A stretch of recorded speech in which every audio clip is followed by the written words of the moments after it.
The following is a production of the Department of Broadcasting at Western Illinois University. Coming up on News 3's Live at 4, reports of the deadly West Nile virus have hit Macomb. Stay tuned to find out if you should be worried. And Macomb will start flushing fire hydrants next week. Will your streets be involved?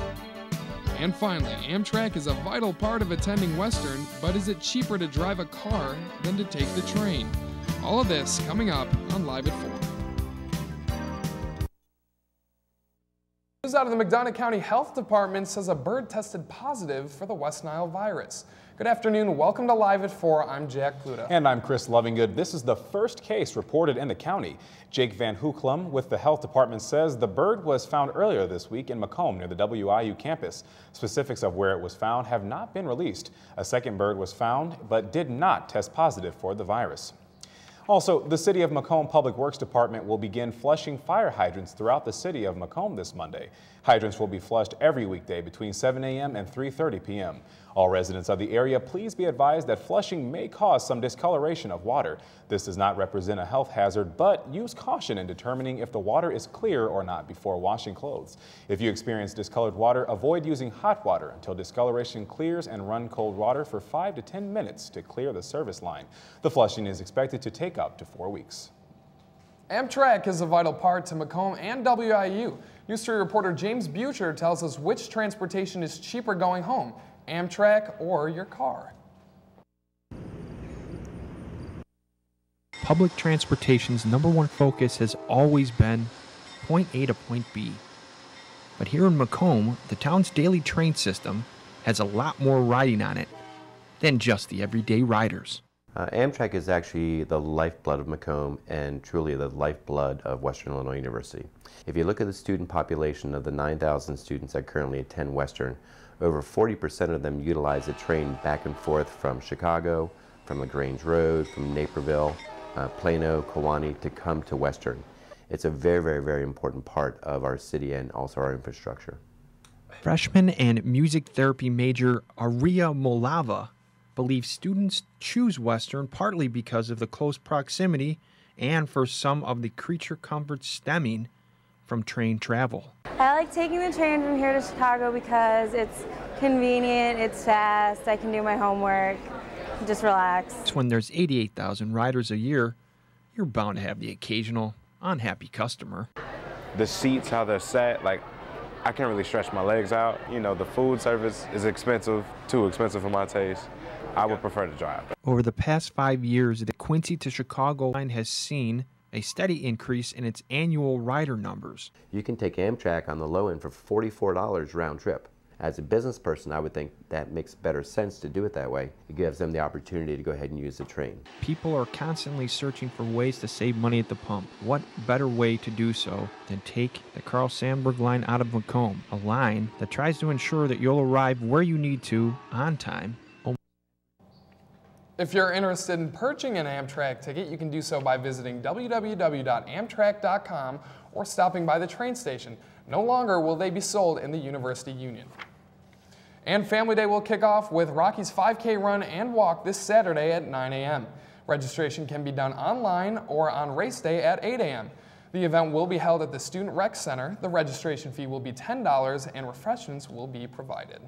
So when you think Western football, you think tradition. News 3's Drew Hoffman takes a deeper look into one tradition that probably has you jumping out of your seat. Tradition here on campus that is often heard but overlooked. I think it's awesome. It scares me sometimes. So I thought it was really cool. The football cannon. It's a 75mm pack howitzer from the World War II era, manufactured at Rock Island Arsenal, which is about 90 miles north of here, right on the Mississippi River.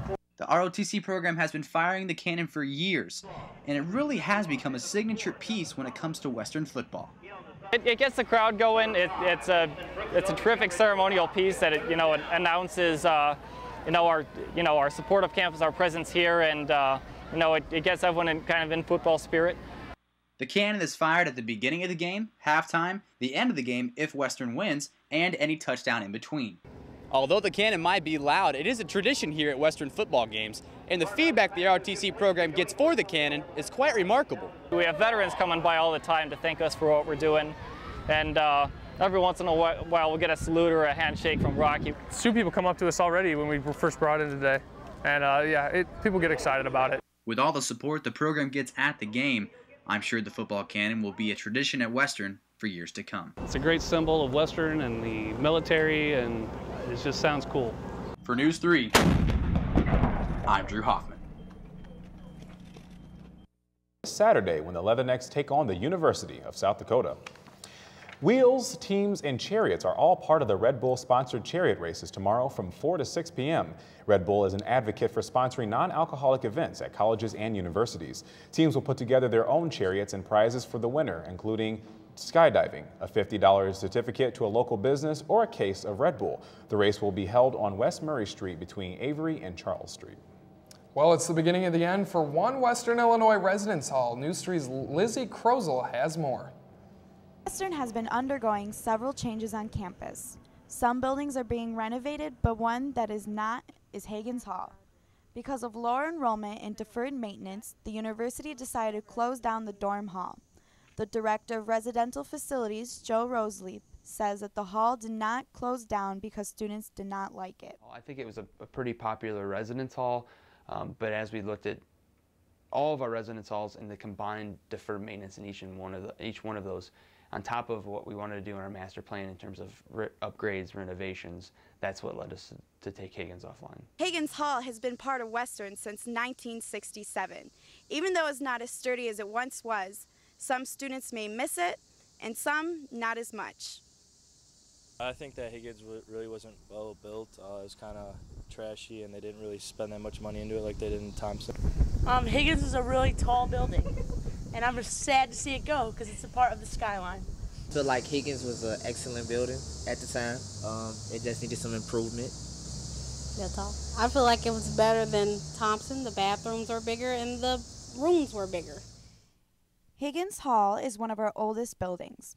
Western will say goodbye to a piece of its history in the hopes of better improving the campus. While Higgins is closed off to campus, there has been no word on when the building will be demolished. And it's been another hot one today. Matt Kablusek has more with his first look at the weather. Matt, how are we doing? Thanks, Jack. We're looking at 84 degrees out there today. Partly cloudy skies, humidity about 38%, at the dew point about 56, with winds coming out of the southeast at 9 miles an hour, with pressure just sitting right at 30 inches. The almanac for today, our high today was 86, which isn't quite as high as the record of 95 for September 26th. The low was 53 this morning, just about the norm, which is about 52 for September 16th. Not quite 32 degrees set back in 1984. And as you can see, we're just at about 12 hours of sunrise here for September 26th. Our first look, the warmer temperatures are sticking around. So when's it going to cool down? Stay tuned for my full weather forecast to find out when the storms are going to be coming through this weekend. Back to you guys. All right, thanks, Matt. Saturday is Family Day here at WIU, and get ready for this. Western has scheduled 80s Band 38 Special to perform a free concert to everyone attending the tailgate party. 38 Special is best known for their hits Hold On Loosely and Caught Up in You. The party will start at 1:15 p.m. and 30 minutes prior to kickoff, scheduled for about 3 p.m. And if you are attending that football game or the tailgate or even drive on campus, be careful where you park. Starting tomorrow morning at 7 a.m., parking services will be towing vehicles parked in the barricaded area on the west side of Q-Lot. The blocked off area is where 38 Special concert is being staged. The parking restriction runs until Saturday night after the game. Autumn leaves will be falling soon, which means your fall yard waste needs collecting. Any grass clippings, small branches, or leaves will be gathered. You can put your fall waste into craft paper bags, landscape waste bags, or trash containers labeled yard waste. Branches cannot exceed more than 3 inches in diameter and need to be bundled with twine. The city asked the community to not place yard waste into green waste management bins. And also, for students on the lookout for jobs or internships, will have a chance to make connections with top employers. The WIU Career and Internship Fair will be held Tuesday, October 1st from 10 a.m. until 2 p.m. Professional wear will be required to enter the event. Companies that are attending include John Deere, American Red Cross, and Von Maur. For resume or any questions, contact the Careers Development Center. And silent film came to life again on Tuesday night in the Sandburg Theater. Pianist and composer David Drazen performed during a silent film screening for more than 100 in attendance. The film was a classic from 1923 called Safety Last. The performance was introduced by broadcasting professor Dr. Richard Ness.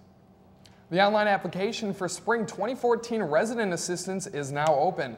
Those interested have until 3 p.m. on Friday, October 11th to submit all application materials. Applications must be in good standing with the university to be considered. For more information, log on to wiu.edu, keyword RA. And News 3's Victoria Hansen visits the McDonough County Animal Shelter each week to bring our community a closer look at local animals that need a new home. This week, she brings us a visit with one of the many animals in need.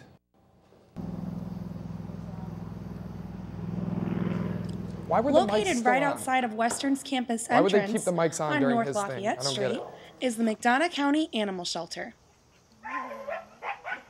There are 36 dog and 36 cat kennels, and all of the animals need a good home and a loving family. You can come find your new furry friend Monday through Friday from 11 a.m. to 5 p.m. or on Saturday from 10 a.m. to noon. This week's pet of the week is Neville. He is about 1 year old. He is unaltered, and he was dropped off as a stray on July 31st. Watch Tuesdays and Thursdays newscast for your pet of the week and check out their pictures on our Facebook. For News 3, I'm Victoria. Coming up after the break, a potential government shutdown has some politicians speaking out. And in the world, a new island has been created. We'll tell you how it happened after the break. Wow, these are really good. You act surprised.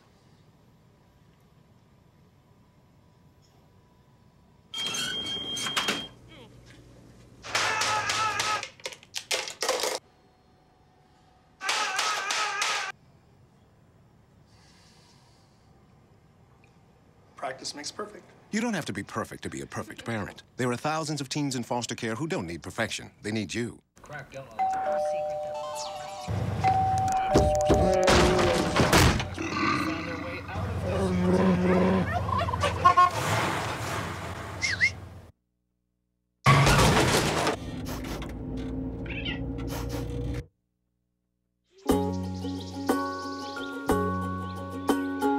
Getting closer to nature can get you closer to your family.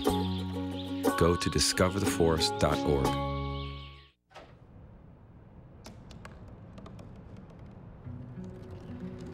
They said I couldn't dream. Called me a piece of trash and swore that's all I'd ever be.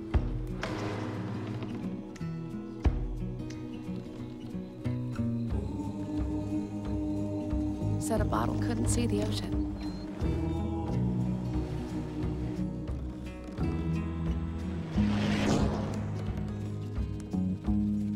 Give up. Go back to the dumpster. But I didn't listen. I made my way.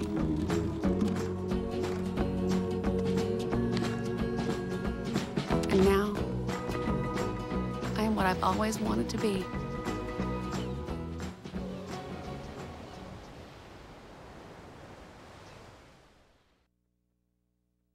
Central government shutdown has some politicians on edge. House Speaker John Boehner voiced his frustration about the potential shutdown. The American people don't want the president's health care bill, and they don't want the government to shut down. Republicans are listening. We passed a bill last week that would do just what the American people have asked. It's time for the Senate to listen and pass the bill that we sent over there. Boehner also says he plans to introduce a plan that ties spending cuts and pro-growth reforms to a debt limit increase. Police have released the video of a Navy Yard shooter, Aaron Alexis. Be advised, this video may be disturbing to some viewers. Here he is walking through a building carrying what looks to be a shotgun. Alexis's autopsy is complete, but nothing has been released at the time. Alexis was fatally shot 12 people and wounded 4 others during the shooting on September 16th. And mourners are remembering the legacy of civil rights activist Evelyn Lowery. Civil rights activist Evelyn Lowry passed away early this morning in her home in Atlanta. Lowry suffered a stroke last week and on Wednesday returned home from the hospital. The Lowry family say representatives of the hospital did all they could for her. Lowry was founder of many prominent programs for equal rights. A 7-point magnitude earthquake in Pakistan was powerful enough to leave hundreds dead and create a new island. The quake created a new island in the middle of the Arabian Sea. It is located half a mile off the coast of the Pakistani port city of Gwadar. The island measures out 100 feet high and 200 feet wide, rising out of the ocean. Scientists believe the island was formed due to an underwater mud volcano that sent sand and earth spewing forward. And families are struggling with the loss of loved ones after terrorists attacked a shopping mall in the capital of Kenya. Investigators are on the move to figure out how al-Shabaab terrorists carried out the deadly attack in the Westgate Mall in Nairobi. 67 people died in the attack and 63 are still missing. Many Kenyans are donating blood in hopes to help the remaining survivors. Well, it was another unusually warm day at the end of September today. Well, let's stick around. Matt Kablusek has your News 3 full weather forecast coming up. Mortgage payments, they become frozen, petrified. Not knowing what to do, they do nothing. But the people who take action are far more likely to get the most positive outcome. Making home affordable is a free government program. Call now to talk one-on-one with a housing expert about the options that are right for you. Real help, real answers, right now. You always made sure I brushed my teeth. You told me that smart was cool. You always told me to dream big. To all of those parents who took the time to make raising their children their most important job, we'd like to say, thank you. Thank you. From the bottom of my heart, thanks, Mom and Dad. This message is brought to you by the U.S. Air Force. Where do you think you're going? Is your body holding you back? I want to go running. Not with that knee, you're not. I'm fine. Negative. Your bones and joints can say no at any age. With that shoulder, you're going to pick up that truck. Really? Keeping you from working, playing, or just plain moving. Let's not pick her up. What do you say? Yet a lot of people who live with pain fight back. Use your head. Save your back. My bride, my rules. And regain their lives. You gotta be kidding me. Whoa. I'm going running. I'm going running. Got to see this. Come on, pick it up. Fight for your mobility. Find your own inspiration at anationinmotion.org. A message from the American Academy of Orthopedic Surgeons. Come on. I'll take it from here.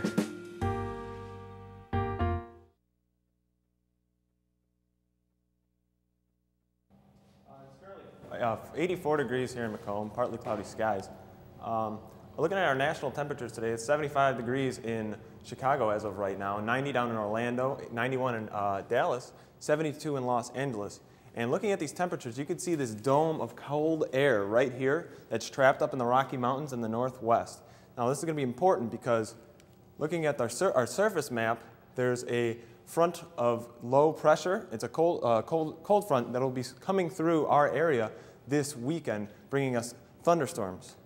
As you can see, our surface map, 48-hour forecast, this is what's expected to happen in about 48 hours, is this line of thunderstorms will be coming through about Saturday night to Sunday morning. And looking at our current satellite map, we've got clear skies here in the Midwest with all these cloudy skies caused from the frontal passage that is coming through the Rockies as of right now. Taking a look at our radar, there's nothing really going on here in the Midwest except for there's a few thunderstorms down in the southeast and off to the northeast, and the cold front that is coming through the Rockies causing all this rain and some snow. For tonight, it's going to be 56 degrees, clear skies, with winds coming out of the southeast. And for tomorrow, we're looking at a high of 84 with mostly sunny, and winds coming out of the southeast at about 13 miles an hour. For our 7-day forecast, we've got rain this weekend, as you can see. It's going to be a high of 84 tomorrow, with about a 60% chance of thunderstorms late Saturday night, with a 30% chance that those storms might sprinkle over till Sunday morning. And we're looking at a partly cloudy skies for the rest of our week, looking at mid-70s for our temperatures.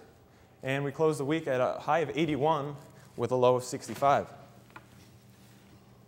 Well, thanks for that, Matt. You know, this is perfect Friday to go out and do the corn maze. I'll be going to the Hornfield campus and taking part in that, so it should be good times, I believe. Excellent. Thanks for that, Matt. Gabe, weather next, we're over in Vegas. We got baseball postseason coming up. Why don't you tell us a little bit about that? Right, Jack. Coming up in sports, we'll have a preview of Western's game against South Dakota on Saturday, plus a look at the MLB playoff race as teams fight to get in.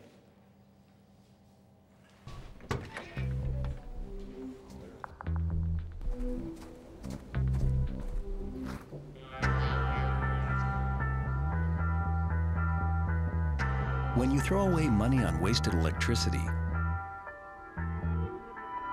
you're throwing away everything you could have bought with it. Saving energy saves you money. Learn more at energysavers.gov.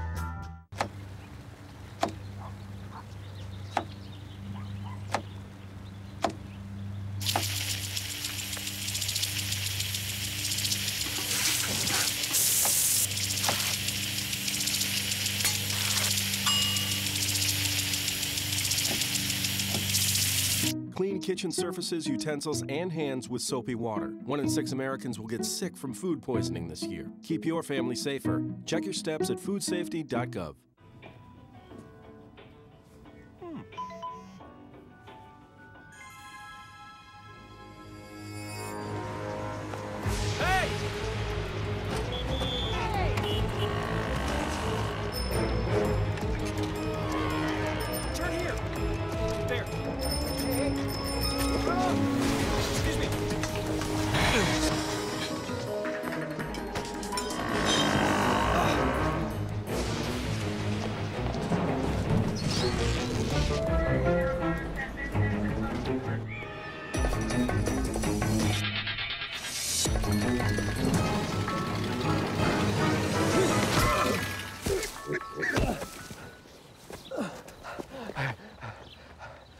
So, same time next week?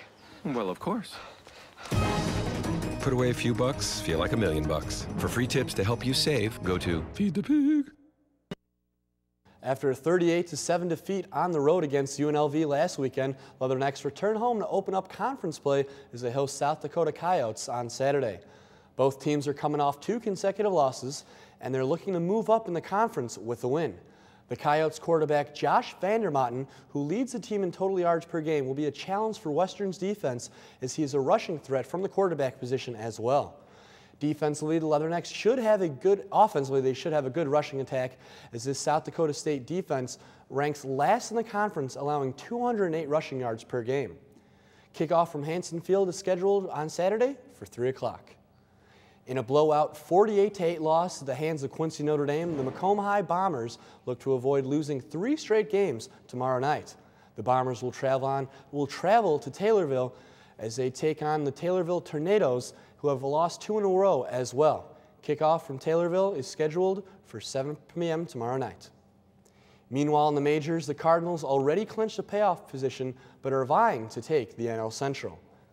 Mike Matheny and his Cards looking for a 3-game sweep going against the Nationals. Top of the 4th, 2 on for Yadier Molina, and he'll line this one right back where it came from. That'll score 2 as Holiday and Adams come in to score. And check it out, a play at first. Molina gets in safely. 2-run single right there, 3-1 Cards. Same score now in the 6th inning, and it's Matt Adams up to the plate, taking one up, and away for the solo shot. His 17th of the season, 4-1 Cardinals. Bottom 9th now, Trevor Rosenhall on the mound for the Cards as he gets Adam LaRoche swinging. See ya. That ends the game. Cardinals go on to win 4-1 and complete the 3-game sweep of the Nationals. With the win, the Cardinals' magic number to clinch the NL Central remains at 1 game, and the Cardinals can clinch the division tonight with a win against the Chicago Cubs, where the first pitch is scheduled from St. Louis tonight at 7 p.m. Over the American League we go as the Indians are fighting to clinch a wild card berth going against the White Sox. packed house over in Cleveland as they're trying to see their team reach the postseason. Bottom second tied at 1, Michael Brantley with an RBI single to center, scoring Drew Stubbs to give Cleveland a 2-1 lead. Bottom fifth, same score as Nick Swisher smacks a 2-run bomb up, and away. 2-run blast for his 21st on the year, 4-1 Indians. 6th inning now, and it's Indians pick up another run off of Drew Stubbs' sacrifice fly to center, scores a Struble Cabrera for another RBI right there. And they're just pulling away now. 7th inning now, 2 outs and 2 on for Struble Cabrera, who lines this one, grounder right down to center. Jason Kipnis and Matt Carson's coming to score. The Indians go on to win 7-2, marking their 6th straight win. Now with the win, the Indians remain just 1 game ahead of the Rangers for the final wild card spot, as both teams have just 4 games remaining in their regular season. So football in full swing, guys, and baseball coming near at the end. You know, feel free to stop talking about my White Sox whenever you have a chance, because as it gets nearer and nearer to the postseason in the past couple of years, the Sox just haven't been able to get it done. Yeah, another struggling season for the Sox. We'll see how it goes next year. All right, thanks for that, Gabe. Is your child's favorite stuffed animal tinkering on the brink of not working? Stick around and see where some people are going to fix their furry little friends. Don't look at me. Your hair's a bit frizzy today. Oh, you should pick that up. Oh, you're such a dork. Loser. Here, let me help you with that. Oops. Every day, kids witness bullying. Oh, look. Your crush is looking at you. Poor you. They want to help, but don't know how. See, no one here's gonna help you, because no one Teach your likes you. kids how to be more than a bystander. Visit stopbullying.gov.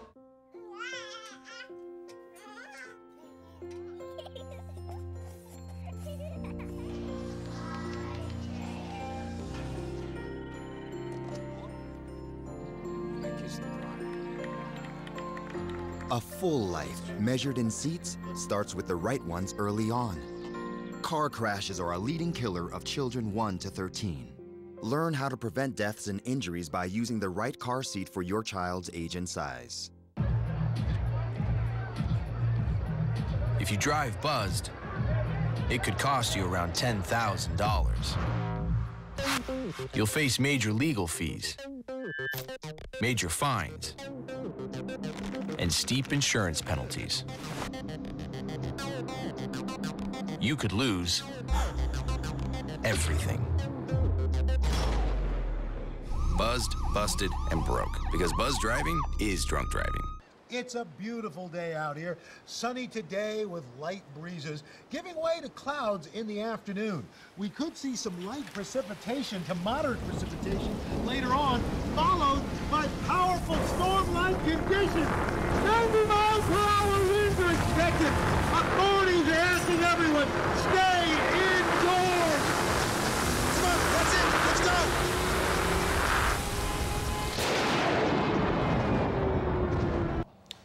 So a hospital in Arizona is taking in abandoned stuffed animals. Performing radical surgeries like no other. Bear Center is the hospital where you can take your animal to get surgically fixed. Yes, I said that right. Some animals that are left in the hospital even walk out with a brand new family. The hospital sews on new extremities and digits and gives them a makeover. Owner Tara Lodgson says the hospital also hopes to raise awareness for recycling. You know, this kind of reminds me. I have my own stuffed animal here at college. His name is Speedy. He's a stuffed turtle. One of the Beanie Babies one. I love him. I think we all had Beanie Babies when we were growing up. I think we did. What's worse is if you had a brother like I did that pulled the tags off. My. Because now you can't unfortunately sell those Beanie Babies. Gabe, do you have a favorite animal involved? I do not, but man, I wish I had a hospital back home where I could have had that as a little kid. I would have loved one of my stuffed animals and sewn up as a kid instead of just thrown in the trash. All right, thanks for that, Gabe. And that, unfortunately, is all the time that we have this afternoon. For Matt Kablusek, I'm Jack Pluta. And for Gabriel McDonough, I'm Chris Lovingood. Remember, you can stay up to date with News 3 by visiting us online at news3wiu.com. Good night, everyone.